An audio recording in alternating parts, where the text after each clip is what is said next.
everybody, this is Tim Shorts of Gothridge Manor, and I am doing my follow-up video on hex generation. And as you can see, I have the layout of, this is not a set layout, this is something I'm just working with, but that way you can see the overall. We're going to develop hex 2A, that one right there. And so what I did is I went ahead and kind of did some quick things, and I was going to do step-by-step things, go over it with you, and kind of tell you some of the resources I used. First of all, one of the things I used to see what kind of settlement was, I was back to using the sandbox generator, and I ended up rolling a hamlet, and then I used some of the tables to come up with a name, and it came up, and the name of the marsh. The marsh ended up being the Silent Salt Marsh because I went through, I'll come to that a little bit, and then the hamlet became our North Helm Hamlet. So the Silent Salt Marsh, what I did to help develop this a little bit, to give it a little bit more grounded in reality and then add the fantastical elements, is I just went on Google and just kind of Googled marshes, different types of marshes, just to get a little bit of a overall view. Do I know much about marshes? Not really, not too much. I mean, we have swamps around where I live, but there's differences, and I definitely want those in consideration. So I did that. But so I added a few things, and I wanted to know what kind of creatures and what kind of mythology are built around marshes. So the first thing I did was Googled like world mythologies around creatures in the marshes. And the one that I saw, I just absolutely loved, not changing a damn thing for it, is the Vodyanoi. And just listen to this guy. This thing is pure gold. Of Slavic Europe, resembles tiny old men with algae-covered hair and beards. Some accounts give them frog-like features. When not loafing on sunken logs and smoking their pipes, they drown human invaders in their watery territories and keep their souls in porcelain cups. Absolutely love that. The fishermen who also place a pinch of tobacco in the water and call out, "Here's your tobacco, Lord Voidiano," find themselves rewarded with a large catch. I mean, that thing's gold there by itself. It's just wonderful because it allows the players to sort of have a relationship with this creature, this thing, this myth that lives in the marsh, and I can see like the villagers. Can you imagine like the players coming, for their first trip to the Silent Salt Marsh, and they see fishermen putting pinches of tobacco in the water and saying something like that, and just like, wanting to find out the meaning behind it. Just cool stuff like that adds to it. The other thing I wanted to add is just some regular wildlife that might be in there, because marshes are just probably just packed with different types of creatures, but I wanted to get a few creatures that would be like prominent or just very interesting. And I Googled it, and there's no shortage of interesting creatures. And one of the first things I came up on was the alligator snapping turtle. I mean, that right there is just kind of terrifying in the name. The only thing that makes it more terrifying is a giant in front of it. But they weigh up to 90 kilos, which is huge. They're silent assassins remaining submerged and motionless. Their only giveaway is their lure-like tongue, which somewhat resembles a wiggling aquatic invertebrate, at least to curious fish.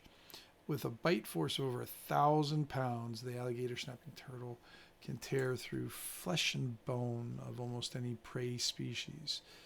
So right there, you make that thing a little bit bigger, and the players have a misstep, and the next thing you know, they're hopping home. I mean, I think it's a great addition. And then something that's a little bit not as terrifying, but something that you could use some resources on, is the marsh deer. And it's pretty much a regular sized deer for the most part. The one cool adjustment to it, and this is directly from Google and whatnot. And they're adept swimmers with a special membrane, probably a webbing between their hooves, which acts like webbing, I guess, to propel themselves through water. They use the water to forage and escape predators. And I think that's a perfect addition where, like, the players will be able to see this. It gives life to the marsh, but it's also a resource. So the North Helm Hamlet would be hunting some marsh deer to supplement their diets, as well as the alligator snapping turtle. Because I mean, around here in the 70s and 80s, it seemed like a lot of the bars had turtle soup. I have no idea why, but they did. It was a thing. And I had it. Not so great. I didn't like it. But they could have an addition to that. And then think of, with the deer, you have the hides. And with the snapping turtle, you have the shells that could become sort of useful commodity that could be part of the local economy, barter system, whatever is going on. The other thing is navigating the marsh. So some of the things that they might see, or some of the useful tips that the locals would have, is like stay close to the larger trees, try to avoid the water because you never know how deep it is. It may look shallow, but you might sink right down in.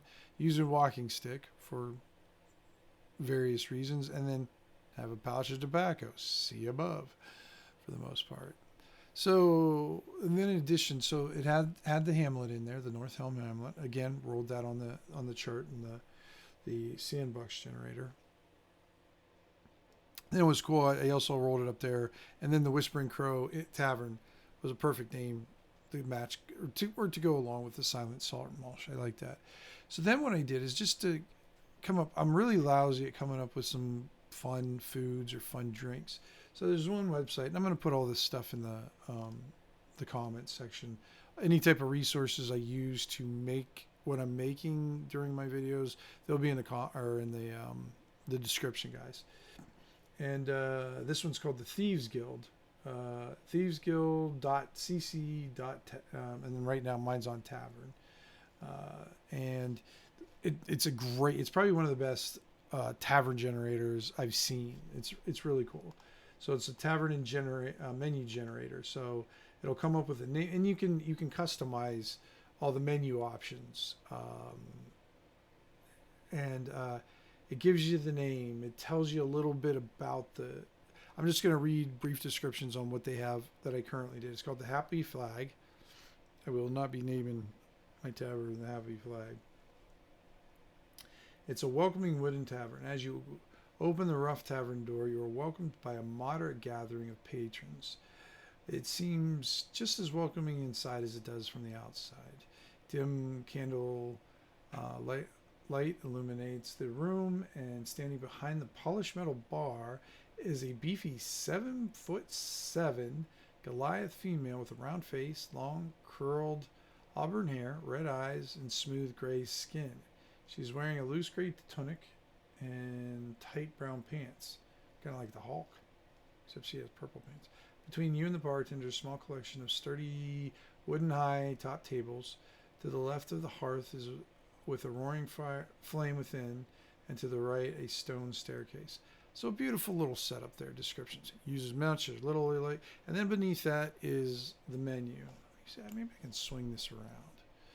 There we go. Makes a little bit more sense to put it. And then it goes through some descriptions. Of course, you can custom make these the way you want. Some beers, some wines, some liquors, prices. Really nice. So you can get inspiration for that. Like I changed like smoked blackbird to smoked crow, and then I don't know, switched a few of these things around. Got a few of the beers from them. Took one of the wines and that from it. And then underneath there, it gives you the description of the innkeeper, a server, usually that's what it is, and then a small list of patrons, which is fantastic to really populate your bar. And in this one, I didn't even know about this, the entertainment is on the bottom there, so you can get a bar. So if you want a quick tavern that is got a lot to it, I love this one. I just found this one recently, so it's going to be in the link below.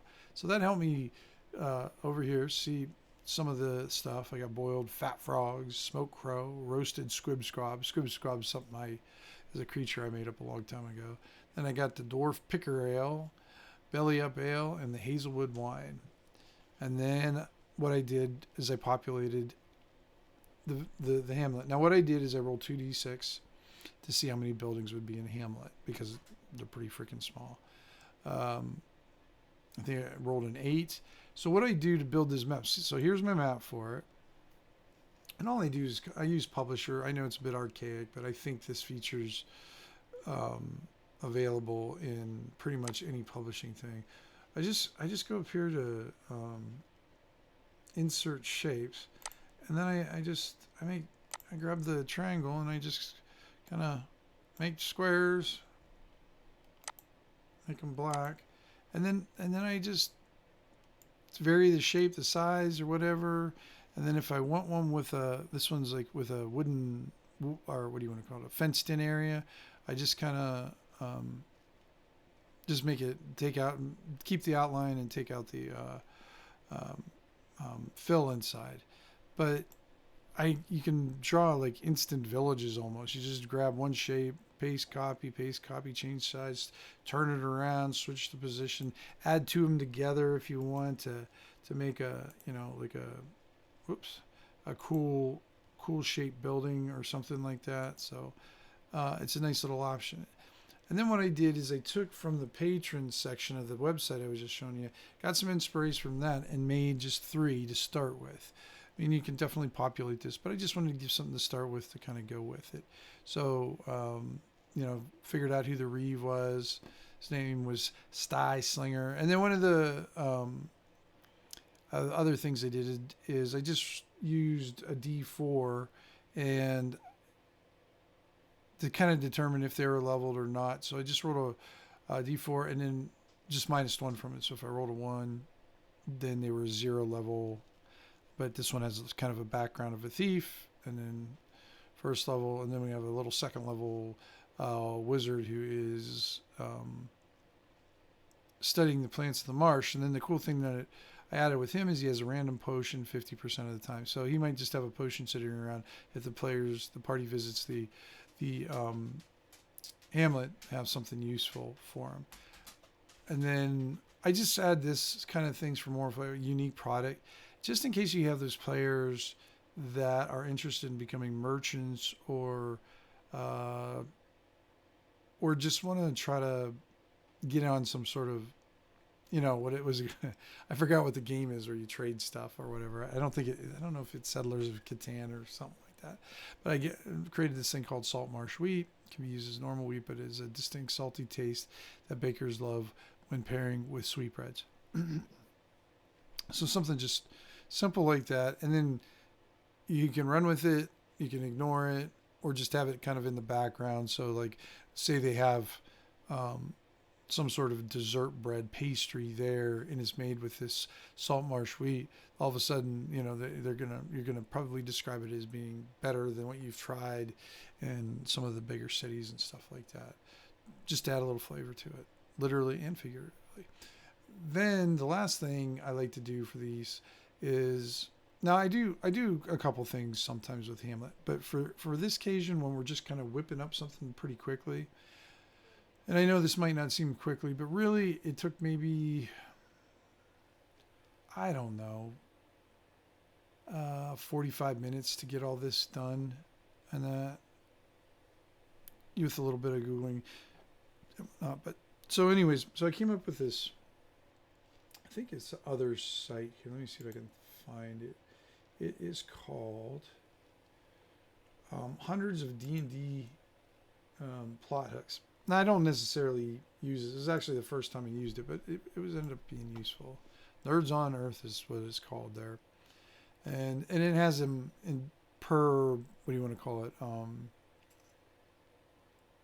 geographical location. Since they don't have one for swamp or marsh or anything, I did the water encounter areas. And so I just went there. And it's not like they change or anything. It's pretty much a set list of 100. But I rolled on there. And I took inspiration from what they had and kind of fit it to what was already going on with it. So, every night a ghost the ghostly echoes of a sad sea shanty echoes throughout the marsh. No one in the hamlet seems to know the cause of it. And the Voidiana, and then in print or in italics, I put in the cause of it. The Voidiana sings in its native language, trying to lure a mate. They do this every 20 years. What does it mean? I don't know. Does it mean anything? Maybe not. But it'd be kind of a cool thing for a little bit, because then maybe during that time, depending on how you want to play it, maybe the pinch of tobacco isn't enough. Maybe now, because there's two of them, you need to add, 2 pinches of tobacco. Maybe somebody sees, all of a sudden, one of the fishermen sees 2 instead of 1. Whatever the case may be, that's the beauty of this, is you kind of leave it vague. You present a situation and let the DMs or GMs kind of go with it, and whatever suits the current need of the game. Next one, a large land section moves through the marsh. It's a giant alligator snapping turtle. I kind of, as alluded to. So imagine one of those things being that big. It could, be a big old giant one. It gets a hold of a player, might just snap it in half. There. And then a herd of marsh deer tears through the hamlet with all haste. Are they running from something or towards something? I just left the question there and didn't give it any type of explanation, because I figure a GM will might have something and just put it in there for him. So that completes Hex 2A in my series. This is video 2 of my series, and then I don't know which one of these hex. I'm kind of randomly determining which hex I'm doing next. But if you'll notice on the title card, or I guess thumbnail of the video, the sections that are all white now are going to be the ones that I have described or am describing for this session. I don't know. I thought it was kind of cool. So anyways, if you guys like this kind of stuff, give me a follow, subscribe, do all the things that young kids do these days. Maybe not all of them, but maybe just that. And I'll see you next time. I finish one of these hexes and present it to you. If you got any comments, suggestions, maybe there's some resources out there that help you generate hexes, let me know, because I have a whole bunch. I love having those books. So and if you make a suggestion that I don't already have and I go grab it, I'll give you a shout out to my tens of viewers, and we can just have some fun with it. We can generate this shit together, guys. So, all right, guys, take care, roll better than me, and we'll talk soon.